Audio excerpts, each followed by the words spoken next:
आज हम लोग जो है देखेंगे मोल फ्रैक्शन,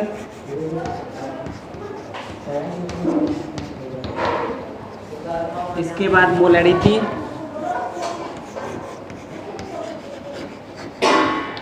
और फिर जो है मोलालिटी। मोल फ्रैक्शन, मोलैरिटी और मोलालिटी। अब इसमें जो है हम लोग स्टार्ट करेंगे यहाँ से मोल फ्रैक्शन। मोल फ्रैक्शन से जब स्टार्ट करेंगे तो मोल फ्रैक्शन में जो है समझते हैं क्या। देखिए यहाँ पे क्या क्या टर्म है। एक टर्म है क्या, मोल है।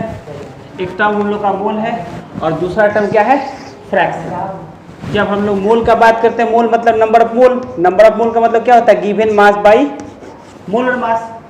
और जो है दूसरा फ्रैक्शन, फ्रैक्शन का मतलब क्या होता है, रेशियो। यानी कि मोल फ्रैक्शन क्या है, रेशियो है। किसका, तो मोल्स का। मोल फ्रैक्शन क्या है, रेशियो है मोल्स का। मोल्स के रेशियो को ही क्या बोल देंगे, मोल फ्रैक्शन। अब डिफाइन कैसे करते हैं, मान लीजिए जो है एक जो है कंटेनर है। एक कंटेनर है जिसमें दो कंपोनेंट है ए और बी। दो कंपोनेंट है ए और बी। एक कंपोनेंट का जो है नंबर ऑफ मोल 1 है और दूसरे कंपोनेंट का नंबर ऑफ मोल 2 है। इसका नंबर ऑफ मोल जो है 1 है और इसका नंबर ऑफ मोल कितना है, 2 है। तो इसका मोल फ्रैक्शन निकालेंगे तो क्या होगा, तो मोल फ्रैक्शन क्या होगा, नंबर ऑफ मोल जिसका निकालना है उसका नंबर ऑफ मोल ऊपर और उसके बाद सम नीचे। इसी तरह अगर इसका मोल फ्रैक्शन निकालना होगा तो इसका नंबर ऑफ मोल ऊपर रहेगा और दोनों का सम नीचे रहेगा। तो जहां भी हम लोग मोल फ्रैक्शन निकालेंगे तो क्या होगा, मोल फ्रैक्शन रेशियो किसका, तो जिसका निकालना है मोल फ्रैक्शन उसका नंबर ऑफ मोल ऊपर और सम कहाँ रहेगा, नीचे। क्लियर। मोल फ्रैक्शन को हम लोग दिखाते हैं किससे, एक्स से। इसको जेटा बोलते हैं, जेटा। मोल फ्रैक्शन को दिखाते हैं एक्स से, इसको जेटा बोलते हैं। अब देखिए इसके बाद जो है मोल फ्रैक्शन में जो है इसको फॉर्मूला में देखा जाए तो number of mole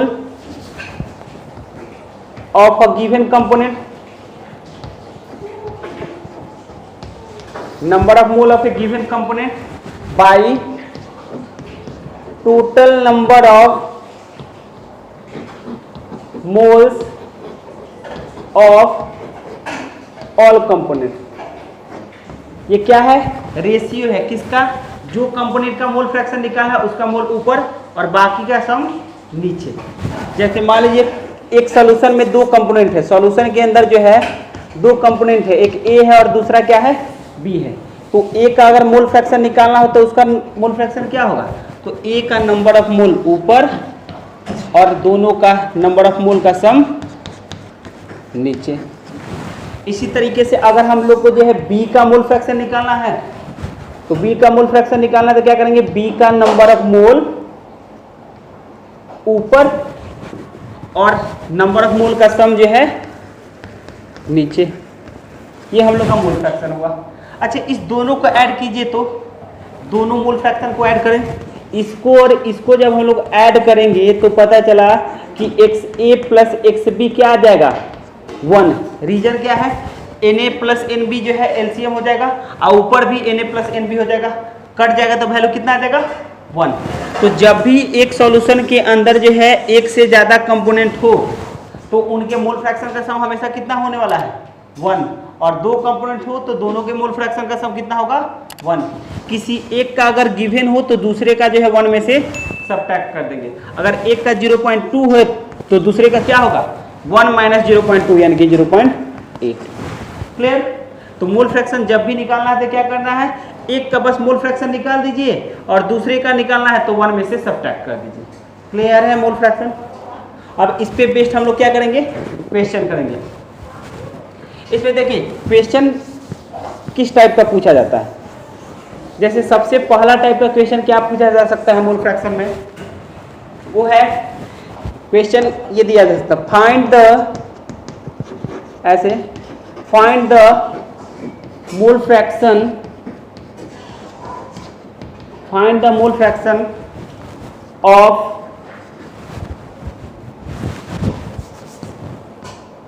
20 gram NaOH, find the mole fraction of 20 gram NaOH dissolved in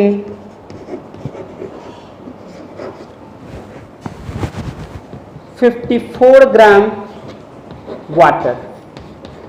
question क्या है कि मोल फ्रैक्शन निकाली है उस सॉल्यूशन का, उस सॉल्यूशन में जो है कंपोनेंट्स का, जिसमें जो है 20 ग्राम NaOH है और 54 ग्राम क्या है वाटर है।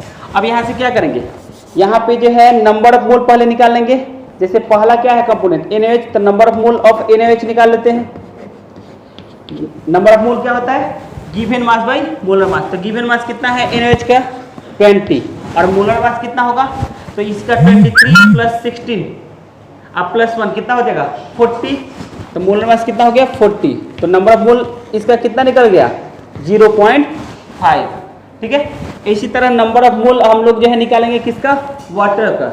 वाटर का नंबर ऑफ मोल जब निकालेंगे तो क्या होगा, गिवन मास 54 और मोलर मास कितना 18, तो नंबर ऑफ मोल कितना आ जाएगा 3। अब हम लोग का नंबर ऑफ मोल निकल गया तो मोल फ्रैक्शन निकालना है। मोल फ्रैक्शन का मतलब क्या हो गया, अगर पहला जो है NaOH का मोल फ्रैक्शन निकालना है तो इसका नंबर ऑफ मोल ऊपर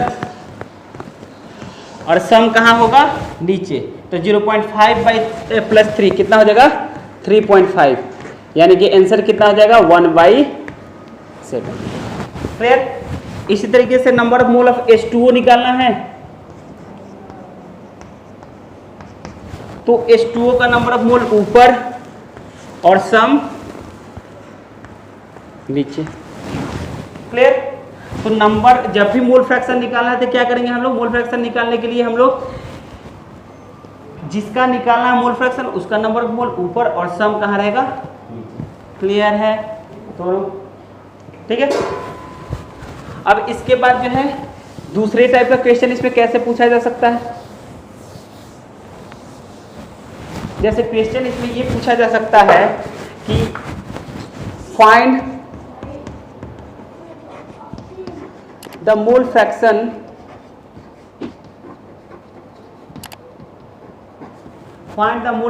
ऑफ इथेनॉल। इथेनॉल का फॉर्मूला क्या होता है C2H5OH।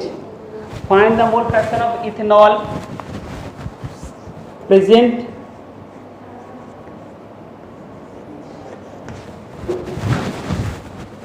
in a solution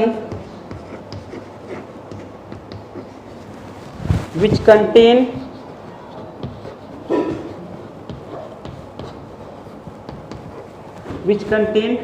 46%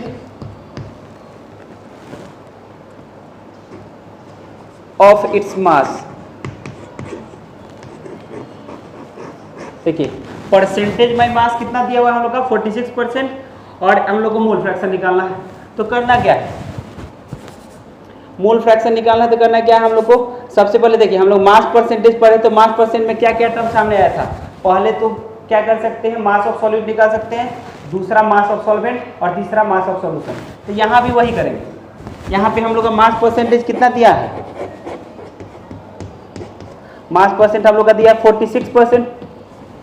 तो यहाँ से पहला तो सॉल्यूट का मास निकाल सकते हैं, तो सॉल्यूट का मास कितना हो जाएगा 46 ग्राम, और दूसरा जो है सॉल्यूशन का मास। सॉल्यूशन का मास हमेशा कितना लेके चलते हैं हम लोग मास परसेंट में 100 ग्राम, और तीसरा क्या निकल सकता है सॉल्वेंट का मास। तो 100 माइनस 46 कितना आ जाएगा 54 ग्राम। ठीक है। अब देखिए यहाँ पे सॉल्यूट जो है इसका नंबर ऑफ मोल भी निकाल सकते हैं। तो सॉल्यूट का नंबर ऑफ मोल मान रहे हैं, इसको Na से दिखा रहे हैं, तो सॉल्यूट का नंबर ऑफ मोल क्या हो जाएगा, गिवन मास 46 और मोलर मास कैलकुलेट कीजिए यहाँ पे 12 इंटू 2 24 और 5 कितना 29 30 और 16 46। तो कितना आ गया नंबर ऑफ मोल 1। इसी तरीके से सॉल्वेंट जब नहीं दिया है तो हम लोग सॉल्वेंट वाटर को मान के चलेंगे। तो नंबर ऑफ मोल सॉल्वेंट का क्या हो जाएगा, गिवन मास हो गया 54 और मोलर मास वाटर का 18, कितना आ जाएगा 3। अब यहाँ से क्या करना है बस मोल फ्रैक्शन। तो अगर इसका मोल फ्रैक्शन निकालना है तो इसका नंबर ऑफ मोल ऊपर और सम नीचे 1 और 3 4। इसका मोल फ्रैक्शन अगर निकालना हो, वाटर का भी अगर निकालना हो तो क्या करेंगे, इसका नंबर ऑफ मोल ऊपर और सम कहाँ जाएगा नीचे। इसको पॉइंट में भी कर सकते हैं या यही छोड़ देंगे। क्लियर। तो मोल फ्रैक्शन में इस दो तरीके का क्वेश्चन जो है पूछा जा सकता है, समझे। अब इसके बाद जो हम लोग नेक्स्ट मोल फ्रैक्शन के बाद क्या देखने वाले हैं, मोलैरिटी। नेक्स्ट जो है मोल फ्रैक्शन के बाद हम लोग देखने वाले हैं मोलैरिटी।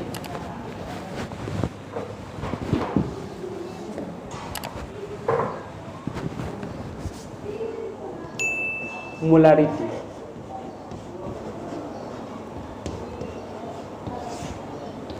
हम कल ही क्लास में बताए थे कि मोलैरिटी मतलब टोटल कंसंट्रेशन टर्म 11th में भी पढ़ना था, और यहाँ भी हम बता रहे हैं, ठीक है। मोलैरिटी क्या होता है, तो मोलैरिटी बताता है the number of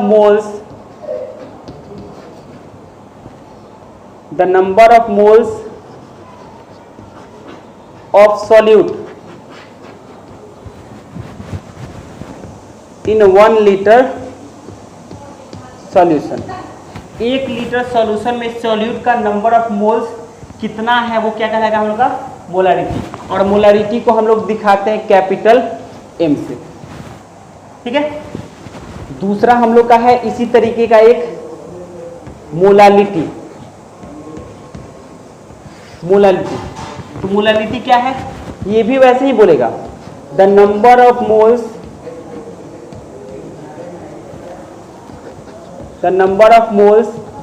of solute in 1 kg solvent. बस डिफरेंस यहां आ जाता है, यहां बोलता है 1 kg सॉल्वेंट और इसमें क्या बोलता है 1 लीटर सॉल्यूशन। यानी कि मोलैरिटी में जो है number of moles of solute को किससे कंपेयर करेंगे, सॉल्यूशन के वॉल्यूम से, और यहाँ पे कंपेयर करेंगे number of moles of solute को किससे, सॉल्वेंट के मास से। यहाँ पे 1 लीटर वॉल्यूम सॉल्यूशन का ले लेंगे और यहाँ पे क्या लेंगे 1 kg मास किसका, सॉल्वेंट का। क्लियर है। अब देखिए यहाँ से जैसे फॉर्मूला लिखे, इसको रिप्रेजेंट किए किससे, कैपिटल M से, तो इसको किससे रिप्रेजेंट करेंगे, स्मॉल m से।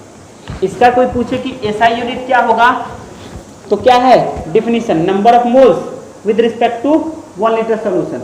नंबर ऑफ मोल्स का SI यूनिट क्या होता है, मोल। नंबर ऑफ मोल्स का SI यूनिट मोल, और सॉल्यूशन का क्या है, वॉल्यूम। सॉल्यूशन जो है वो वॉल्यूम उसका निकालना है, तो उसका क्या हो जाएगा यूनिट, लीटर। यानी कि मोलैरिटी का SI यूनिट मोल पर लीटर। इसी तरीके से इसका क्या हो जाएगा SI यूनिट, मोल पर, यहां मास है तो क्या होगा मोल पर केजी। डिफरेंस भी दोनों में पूछा जा सकता है एग्जाम में। तो पहला डिफरेंस तो ये दोनों का डिफिनीशन हो गया, SI यूनिट हो गया। और तीसरा देखिए क्या होता है, वॉल्यूम जो है हमेशा टेम्परेचर के अनुसार चेंज होता है, मतलब वॉल्यूम जो है टेम्परेचर डिपेंडेंट है। तो ये क्या होगा मोलैरिटी किससे रिलेटेड है, वॉल्यूम से, यानी कि मोलैरिटी भी टेम्परेचर पे डिपेंड करेगा। तो ये क्या होगा, टेम्परेचर डिपेंडेंट होगा, ठीक है। लेकिन ये जो है इसमें क्या लेके चल रहा है, मास, और मास जो है टेम्परेचर के अनुसार नहीं चेंज होता है, तो ये टेम्परेचर पे डिपेंड नहीं करेगा, ये टेम्परेचर इंडिपेंडेंट होगा। क्लियर, दोनों में डिफरेंस समझ में आया।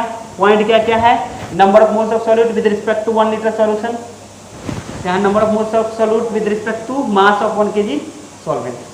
क्लियर, समझ में आया। अब देखिए यहाँ से आगे इसको जो है इस पे बेस्ट क्वेश्चन हम लोग करते हैं एक एक करके, मोलैरिटी दोनों पे।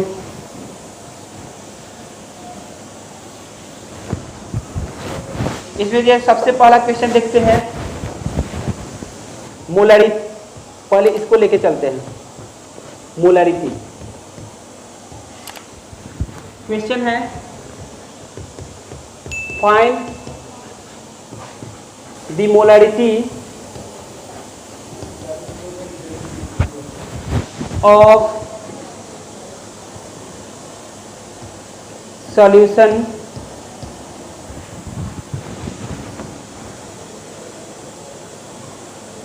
in which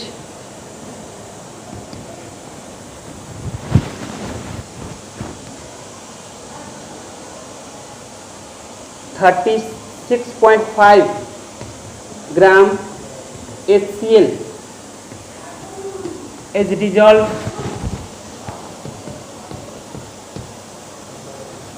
in 200 ml solution.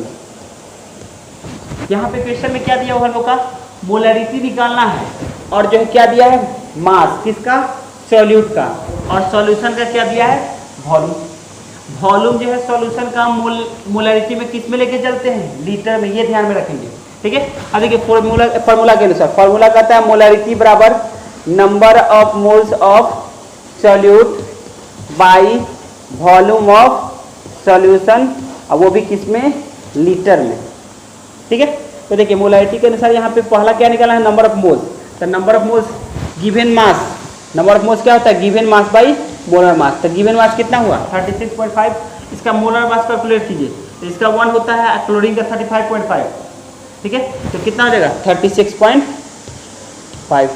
तो given mass by molar mass, number of mole निकल गया सॉल्यूट का, बाई वॉल्यूम ऑफ सॉल्यूशन। तो वॉल्यूम सॉल्यूशन का कितना दिया है 200 ml, और हम बोले हैं कि वॉल्यूम जो है सॉल्यूशन का हमेशा किस में लेके चलना है, लीटर में। तो इसको लीटर में चेंज करने के लिए क्या करना पड़ेगा, 1000 से डिवाइड करना पड़ेगा, डिवाइडेड बाई 1000। अब यहाँ पे ये कट जाएगा और ये कितने टाइम्स हैं, 5 टाइम्स है, यानी कि मोलरिटी कितना आ गया 5। अब यहाँ पे क्वेश्चन में 200 ml ना दे के दिया रहता 200 सेंटीमीटर क्यूब। अब सेंटीमीटर क्यूब भी दिया रहता तो भी वही होता, 1000 से ही डिवाइड करना होता है उसको लीटर में चेंज करने के लिए, ठीक है। तो कंफ्यूज नहीं होना है अगर सेंटीमीटर क्यूब में भी दिया होगा। ये पहला क्वेश्चन हुआ हम लोग का मोलरिटी का। अब इसके बाद सेकंड क्वेश्चन देखते हैं। सेकंड क्वेश्चन कैसे पूछ सकता है, मास परसेंटेज से रिलेट करके। मास परसेंट से रिलेट करके कैसे देगा, या पहले ऐसे देखिए ना, एक रिलेशन थोड़ा देख लेते हैं हम लोग पहले।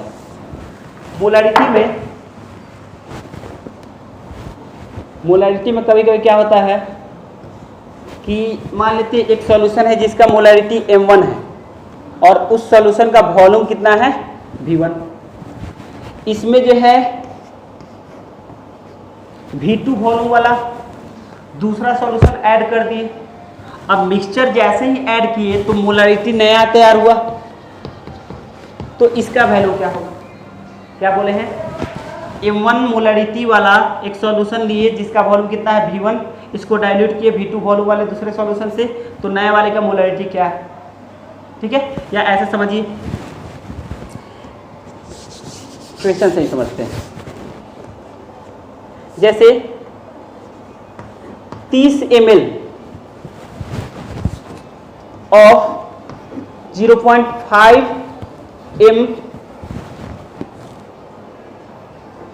HCl solution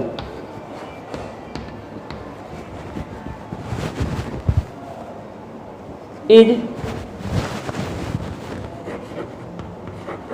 diluted to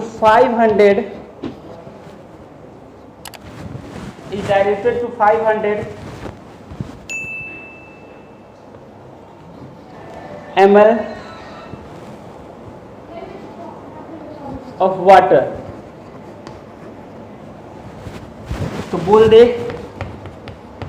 find the unknown molarity।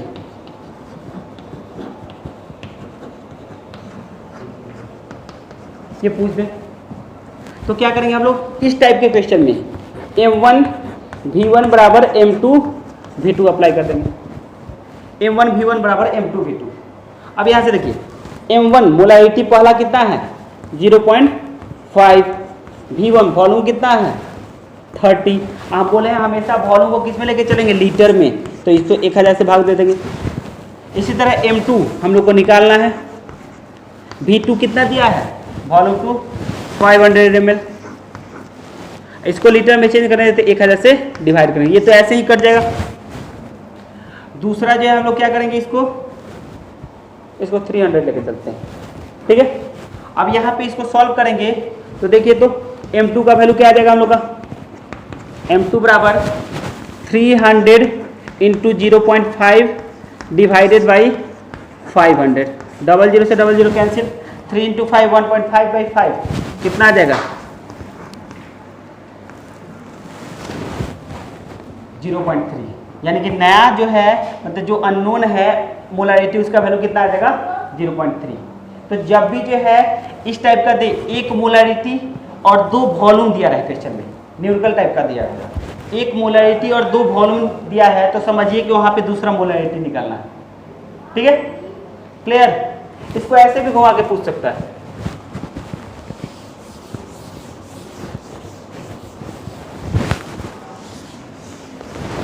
ठीक है, क्वेश्चन पूछा जा सकता है फाइंड मोलारिटी ऑफ मिक्सचर। देखिए क्वेश्चन थोड़ा चेंज हुआ है। Find molarity of a mixture which is prepared by adding 30 ml 0.5 m solution HCl solution and 60 ml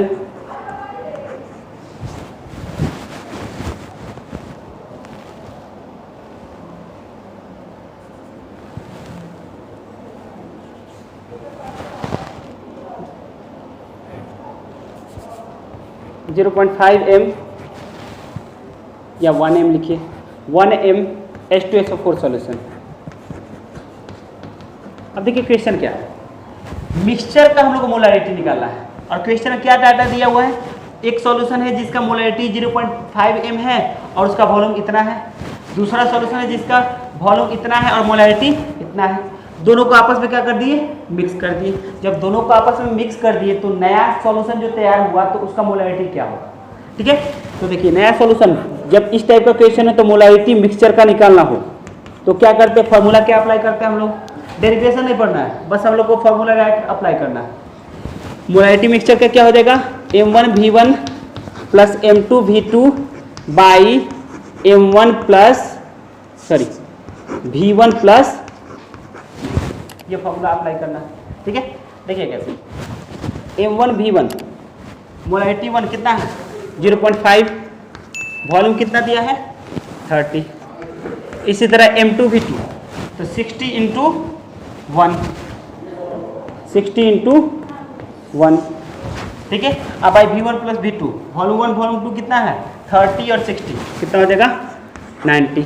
add कीजिए 30 इंटू 0.5 कितना देगा 15 और प्लस 60 डिवाइडेड बाई 90 तो आ जाएगा कितना हम लोग का 75/90। ठीक है, तो कितना आ जाएगा 5/6 m। नया सॉल्यूशन जो है उसका मोलारिटी क्या होगा, कंसंट्रेशन 5/6 m। ठीक है, क्लियर। क्वेश्चन जो है दो टाइप का भी बताया फॉर्मूला से, एक फॉर्मूला इस टाइप का बताया है m1v1 बराबर m2v2 और दूसरा फॉर्मूला क्या बताया है m मिक्सचर बराबर m1v1 plus m2v2 divided by v1 plus v2। Confuse नहीं होना है, ये वाला फॉर्मूला तब अप्लाई करना है जब एक मोलारिटी दिया है, वॉल्यूम दिया है, एक और वॉल्यूम दिया है, मतलब आपका 2 वॉल्यूम और एक मोलारिटी दिया है तो ये वाला फॉर्मूला लगाएंगे। और यहाँ अगर आपका क्वेश्चन में दिया है 2 मोलारिटी और 2 वॉल्यूम तो उस समय जो है ये फॉर्मूला लगाएंगे, 2 मोलारिटी 2 वॉल्यूम तो ये फॉर्मूला, 1 मोलारिटी और 2 वॉल्यूम ये फॉर्मूला। क्लियर। अब लास्ट टाइप का इसमें क्वेश्चन देखते हैं मोलारिटी में।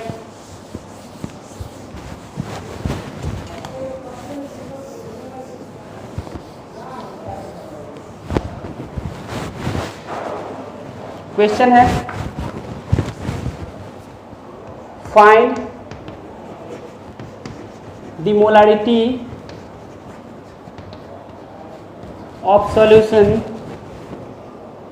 Find the molarity. पिछले एक क्वेश्चन देखे थे, मोल फ्रैक्शन निकाला था, उसमें दिया था शायद 20% by mass of NaOH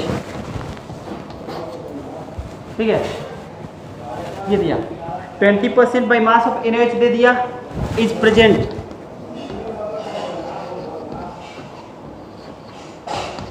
in solution, और इसका डेंसिटी दिया रहेगा हैविंग डेंसिटी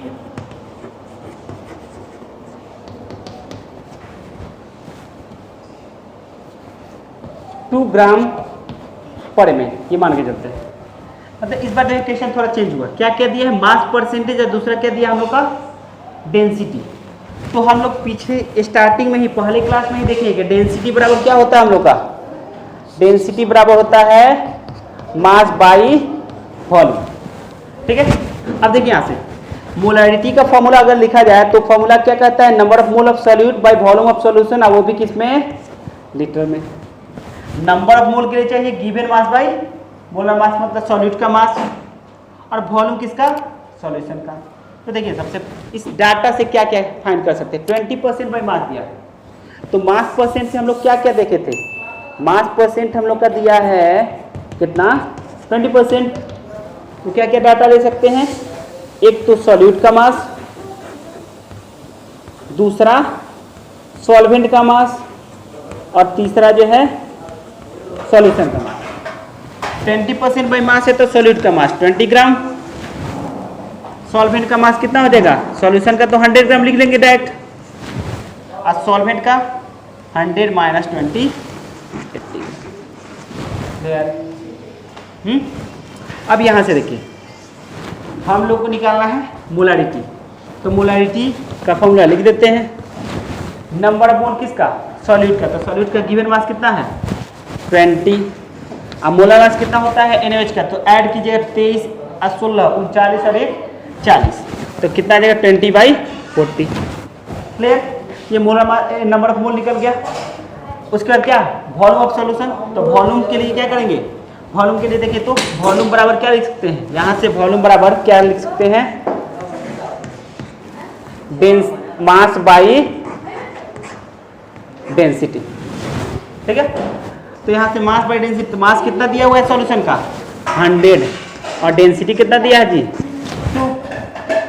ठीक है, अच्छा ये देखिए तो किस में आएगा, ये ग्राम में है, ये ग्राम पर ml में, यानी कि ये भी किस में आएगा ml में। हम लोग को वॉल्यूम किस में चाहिए, लीटर में, तो इसको क्या करना पड़ेगा 1000 से डिवाइड करना पड़ेगा। सॉल्व कीजिए इसको, यहाँ कितना आएगा 00 से 00 खत्म। ठीक है, यहाँ पे 20 नीचे है, m बराबर हो गया 20 × 20/40। इसको सॉल्व कर लेंगे, आ जाएगा।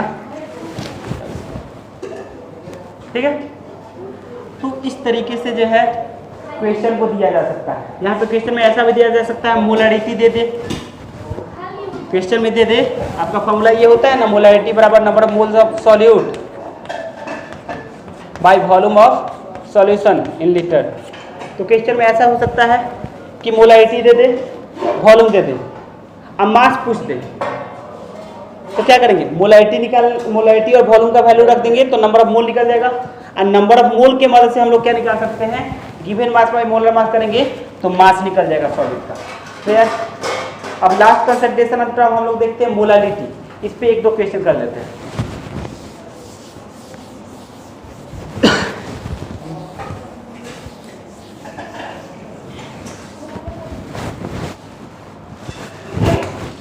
मोलैरिटी,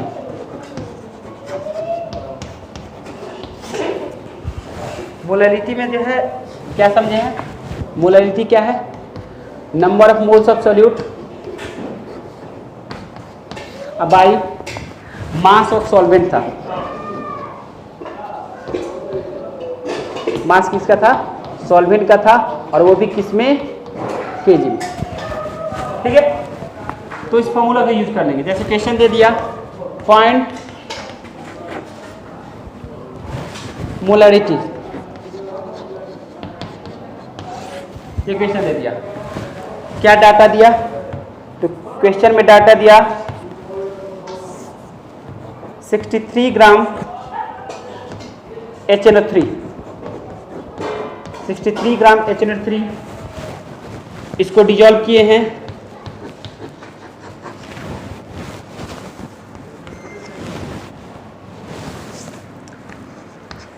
500 ग्राम सॉल्वेंट में। मोलैलिटी निकालना तो करेंगे क्या, मोलैलिटी बराबर मोलैलिटी क्या हो जाएगा हम लोग का, नंबर ऑफ मोल पहले निकालना है, number of mole given mass कितना है 63 और मोलर मास भी HNO3 का 63 ही होता है by volume of solution sorry mass of solvent. तो मास ऑफ सॉल्वेंट कितना दिया है 500 और इसको किस में ले जाना है केजी में, तो क्या करेंगे 1000 से डिवाइड कर देंगे, कितना आ जाएगा हम लोग का क्लियर। तो मोलैलिटी के लिए बस क्या, जैसे मोलैलिटी का क्वेश्चन सॉल्व होता है तो वैसे मिला जुला के जो है वैसा ही मोलैलिटी का भी क्वेश्चन सॉल्व होगा। इसको थोड़ा ट्विस्ट कैसे कर सकता है देखिए, जैसे ट्विस्ट करने के लिए बस थोड़ा सा क्या कर देगा, ऐसे दे देगा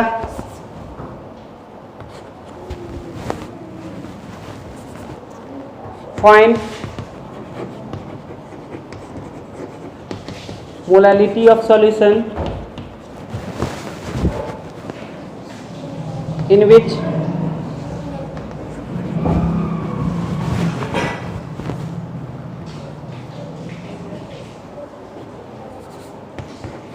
HCl is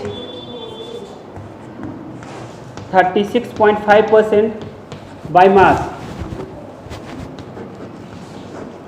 HCl is 36.5% by mass ये दिया हुआ है एंड डेंसिटी दे दिया है ऑफ सॉल्यूशन 1.2 ग्राम पर ml। मोलैलिटी निकालना है तो क्या कर देंगे हम लोग, मोलैलिटी के लिए फिर से फॉर्मूला नंबर ऑफ मोल किसका सॉलिड का बाय मास सॉल्वेंट का। तो इसके लिए सबसे पहले हम लोग को नंबर ऑफ मोल सॉलिड का निकालना होगा, उसके लिए क्या दिया है डाटा, ये दिया है मास परसेंटेज। तो यहाँ से जो है मास परसेंटेज के हिसाब से हम लोग सॉलिड का मास निकाल सकते हैं कितना 36.5 ग्राम। सॉल्वेंट का मास कितना लिखेंगे तो 100 माइनस 36.5 सब्ट्रैक्ट कीजिए कितना आएगा 0.5 3 इतना, ये क्या आ जाएगा सॉल्वेंट का मास। ठीक है, अब मोलैलिटी निकालना है तो क्या कर देंगे number of mole of solute. तो नंबर ऑफ मोल का मतलब गिवन मास कितना है हम लोग का गिवन मास 36.5 ग्राम, सॉल्यूट का given mass 36.5 gram by molar mass 36.5 ग्राम। ठीक है, और नीचे क्या होता है मास ऑफ सॉल्वेंट केजी में, तो ये है ग्राम में। तो मास ऑफ सॉल्वेंट कितना है 63.5 ग्राम, केजी में निकालना है तो क्या करेंगे इसको 1000 से डिवाइड कर देंगे। ठीक है, अब इसको क्या करेंगे सॉल्व कर लेंगे तो हम लोग का क्या निकल जाएगा मोलैलिटी। अब बस एक टर्म बचा है पीपीएम, उसका बस डिफिनीशन याद रखना है। डिफिनीशन वो क्या होता है पीपीएम का बस डिफिनीशन थोड़ा सा क्या होता है,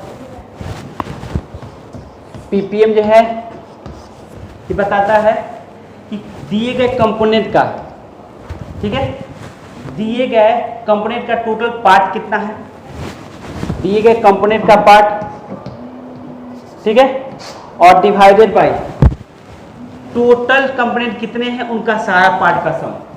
ठीक है, number of parts of a component, एक कंपोनेंट का part by sum of number of parts of all component, जितना है उतने कंपोनेंट। अब पार्ट्स पर मिलियन, मिलियन का मतलब कितना होता है 10⁶, यानी कि इसको क्या कर देंगे 10⁶ से गुना कर देंगे। क्लियर, तो ये क्या हो जाएगा हम लोग का पीपीएम। मास परसेंटेज में क्या था, यहां था एक टर्म, नीचे एक टर्म था, और गुना में क्या था 10⁻², और यहाँ पे कितना है 10 की पावर 6। तो नेक्स्ट क्लास में हम लोग पीपीएम पे 1-2 क्वेश्चन करेंगे और उसके बाद जो है आगे सॉल्युबिलिटी टॉपिक पढ़ेंगे और हेनरी लॉ पढ़ेंगे। क्लियर? आज के लिए इतना है।